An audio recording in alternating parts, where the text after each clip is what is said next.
आज हम पढ़ने वाले हैं न्यूट्रिशन इन एनिमल्स के बारे में। लेकिन उसको पढ़ने से पहले हमें जानने की आवश्यकता है कि जो न्यूट्रिशन इन एनिमल्स होता क्या है और न्यूट्रिशन के बारे में हमें क्या पता है। तो न्यूट्रिशन क्या होता है? Whatever we things we eat, किसके लिए? एनर्जी प्राप्त करने के लिए, उसको हम क्या बोलते हैं? न्यूट्रिशन बोलते हैं। तो the study of nutrients and how the body uses them, कि किस तरह से बॉडी न्यूट्रिएंट्स प्राप्त करती है फूड से और उसको हमारी बॉडी किस प्रकार से इस्तेमाल करती है, उसको हम बोलते हैं न्यूट्रिएंट। अब अगर बात करें गुड न्यूट्रिशन के क्या क्या फायदे होते हैं, कि जो अगर वेल बैलेंस्ड मील की बात करें तो वो हमें कहां से मिलते हैं? फ्रूट्स एंड वेजिटेबल्स से मिलते हैं। अगर बोलें किसके बारे में, ये हमें प्रोमोट करता है किसके लिए? गुड हेल्थ के लिए और ग्रोथ के लिए। तो ये बात हमें पता लग गई। अब उसके बाद हम पिछले वीडियो में पढ़ चुके हैं न्यूट्रिशन इन प्लांट्स में कि टाइप्स ऑफ हेटरोट्रोपिक न्यूट्रिशन क्या होते हैं। तो ये तो हमें पता है, सेप्रोफिटिक, पैरासिटिक और ये है होलोजोइक की नॉर्मल इंफॉर्मेशन हम लास्ट वीडियो में पढ़ चुके हैं क्लास 7th के लिए।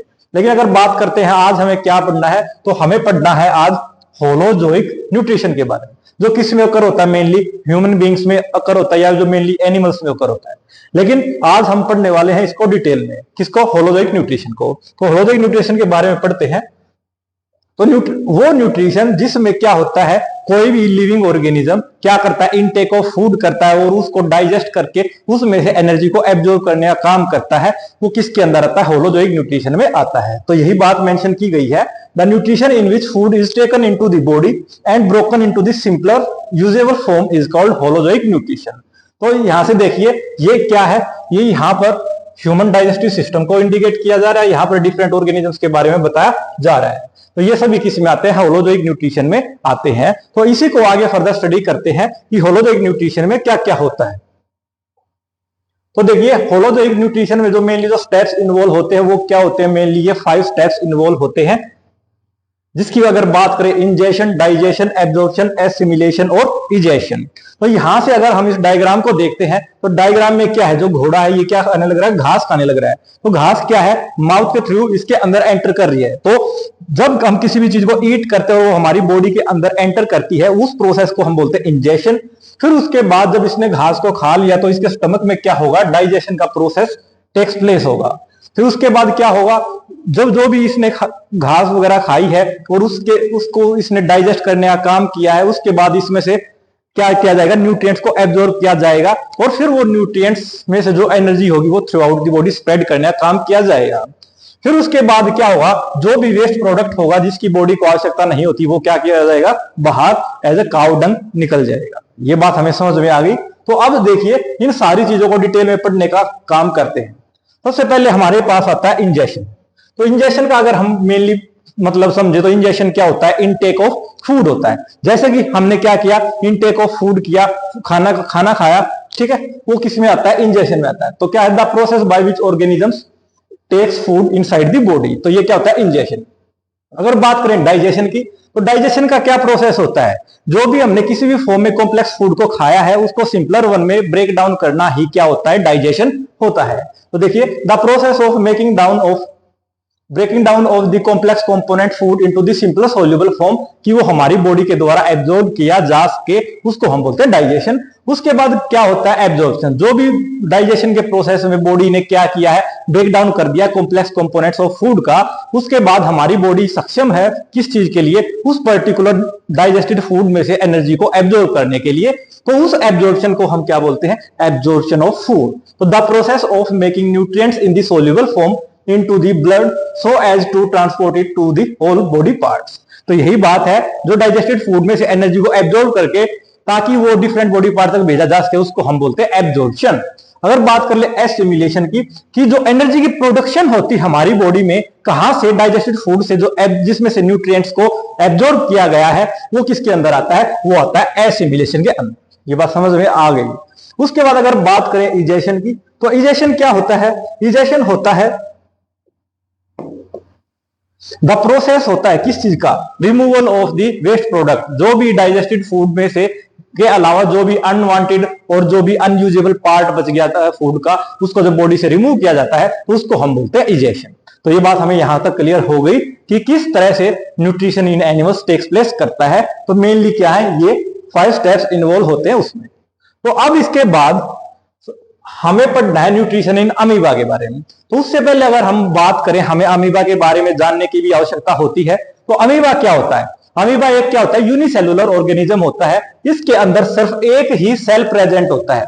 तो यही बात हमने यहां पर मेंशन कर दी कि it consist of the cell membrane. उसके बाद ये न्यूक्लियस भी कंटेन करता है और कॉन्ट्रेक्टाइल वैक्यूल, और कॉन्ट्रेक्टाइल वैक्यूल के अलावा इसके पास और भी कई सारे वैक्यूल्स प्रेजेंट होते हैं। और उसके साथ साथ ये क्या होता है? यूनिसेलुलर ऑर्गेनिज्म होता है, ये सिंगल सेल्ड बॉडी होती है। फिर अगर बात करें इसकी जो शेप है वो नॉन फिक्स्ड होती है, नॉन डेफिनेट होती है। मींस टू से क्या है, इसकी जो शेप है वो according to the conditions change होती रहती है, नॉन फिक्स्ड है। तो नॉन फिक्स्ड के लिए हम टर्म यूज करते हैं सूडोपोडिया। तो यही बात बताई गई है, जो सूडोपोडिया है ये क्या है? ये non definite non fixed shape होने के कारण इसका क्या है स्ट्रक्चर बताया गया है सूडोपोडिया। तो ये बात हमें यहां तक समझ में आ गई। और ये जो डायग्राम ये किसका रिप्रेजेंट कर रहा है? अमीबा को रिप्रेजेंट कर रहा है। ठीक है, अब इसके बाद आगे पढ़ते हैं कि जो न्यूट्रिशन इन अमीबा है वो किस तरह से होता है। देखो प्रोसेस तो वही इन्वॉल्व रहेंगे, कौन कौन से? इंजेशन, डाइजेशन, एब्जॉर्प्शन, एसिमिलेशन और इजेशन।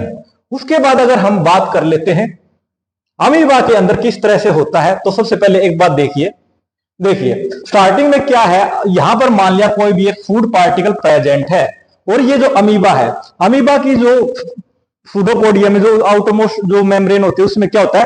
फिंगर लाइक प्रोजेक्शंस होती है कि जिस तरफ इसको फूड पार्टिकल्स की अवेलेबिलिटी होती है ये उस तरफ मूव करते हुए क्या करता है? एक इस तरह से फिंगर लाइक प्रोजेक्शन बना लेता है। अगर मान लिया हम इसको फूड कंसीडर करते हैं तो ये जो पूरा अमीबा है ये क्या करेगा? इस तरह से फिंगर लाइक प्रोजेक्शन कर लेगा और फिर क्या करेगा? इसका इनटेक ऑफ फूड कर लेगा। इस तरह से देखो समझाते हैं। जो फूड पार्टिकल था इसने क्या किया? यहां पर अपने सूडोपोडिया की हेल्प से क्या कर लिया? देखिए यहां पर ये फिंगर लाइक प्रोजेक्शन से क्या कर लिया? इसको एनक्लोज कर लिया। किसकी हेल्प से? सूडोपोडिया की हेल्प से। तो ये क्या प्रोसेस होगा? इसके अंदर इंजेशन होगा। उसके बाद क्या करता है? जब इसने फूड वैक्यूल को क्या कर लिया? अंदर की तरफ इंटेक कर लिया। उसके बाद यहां पर क्या प्रोसेस होगा? डाइजेशन का प्रोसेस होगा। तो उसके बाद देखिए जो ये फूड जो यहां पर प्रेजेंट था ये क्या होगा? धीरे धीरे यहां से डाइजेस्ट हो गया, ब्रेक डाउन हो गया सिंपल कंपोनेंट्स ऑफ फूड में। उसके बाद क्या हो जाएगा? यहां से एब्जॉर्प्शन का प्रोसेस होगा ताकि इसमें से क्या होगा? इंपोर्टेंट न्यूट्रिएंट्स को एब्जॉर्ब किया जा सके। तो यहां से क्या हो गया? इसमें ये एब्जॉर्प्शन का प्रोसेस हो जाता है। उसके बाद जो एब्जॉर्ब करने के बाद जो न्यूट्रिएंट्स इसको मिले हैं उनको क्या किया जाता है? डिफरेंट बॉडी पार्ट्स तक ट्रांसपोर्ट किया जाता है। उस प्रोसेस को हम क्या बोलते थे? एसिमिलेशन बोलते थे। उसके बाद क्या हो गया? उसके बाद पीछे बच गया अनवांटेड वेस्ट प्रोडक्ट बच गया। तो उस वेस्ट प्रोडक्ट को क्या किया जाएगा? बॉडी से रिमूव भी किया जाएगा। तो देखिए यहां पर वेस्ट प्रोडक्ट को बॉडी से रिमूव करने का काम किया जा रहा है। तो इसके बाद क्या हो जाता है? यहां पर इजेशन हो जाता है जब हम वेस्ट प्रोडक्ट को बॉडी से रिमूव कर देते हैं। तो फिर उसके बाद ये वापस से अपने इसी स्टेज में आ जाता है। फिर ऐसे ये साइकिल चलता रहता है जिसके अंदर क्या होता है? Ingestion, digestion, absorption, assimilation and egestion. तो यही बात है हमारी, ये हमारा क्या हो जाता है? न्यूट्रिशन अमीबा हो जाता है। तो यही बात है, अमीबा ने क्या किया? फूड को डिटेक्ट किया, सेंसिस किया। उसके बाद क्या गया? उसके अराउंड क्या कर लिया? फिंगर लाइक प्रोजेक्शन की हेल्प से उसको अपने अंदर एनक्लोज कर लिया। फिर उसके बाद क्या होगा? डाइजेशन होगा किसका? फूड का। उसके बाद क्या किया जाएगा? एब्जॉर्प्शन किया जाएगा, उसमें से न्यूट्रिएंट्स को एब्जॉर्ब कर लिया जाएगा। और फिर एसिमिलेशन के अंदर क्या होगा? वो डिफरेंट बॉडी पार्ट्स तक ट्रांसपोर्ट कर दिया जाएगा। और लास्ट वाले स्टेप में क्या होगा? वेस्ट प्रोडक्ट को बॉडी से रिमूव कर दिया जाएगा। तो आज की #1 में सिर्फ इतना ही। मिलते हैं नेक्स्ट वीडियो के साथ। Thank you and have nice.